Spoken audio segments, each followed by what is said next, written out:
Hello friends, ஒரு 100 gram பாதாம், 100 gram முந்திரி இதெல்லாம் தனியாக எடுத்து ஒரு பேனில் நல்லா ட்ரையாக ரோஸ்ட் பண்ணிக்கலாம் ஃப்ரெண்ட்ஸ். இது கூட நீங்கள் வந்து வேணா வால்நட் அண்ட் பிஸ்தாவும் ஆட் பண்ணிக்கலாம். நான் வந்து பாதாம் அண்ட் முந்திரி மட்டும்தான் எடுத்திருக்கேன். அது வந்து நல்லா ட்ரையாக நல்ல ஒரு பேனில் வந்து ட்ரையாக ரோஸ்ட் பண்ணிக்கோங்க.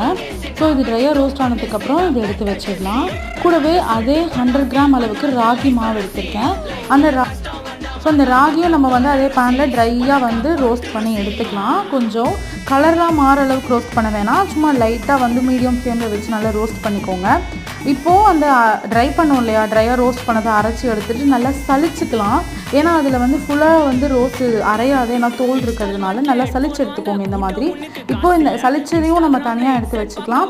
இது அந்த ராகி மாவு ப்ளஸ் 1 கப்பு கோகோ பவுடர், இது எல்லாத்தையும் கலந்து நீங்கள் பாலில் கலந்து கொடுத்தீங்கன்னா அப்படியே பூஸ்ட் டேஸ்ட் இருக்கும் ஃப்ரெண்ட்ஸ். உங்கள் குழந்தைங்களுக்கு கொடுத்து பாருங்கள், ரொம்ப விரும்பி குடிப்பாங்க.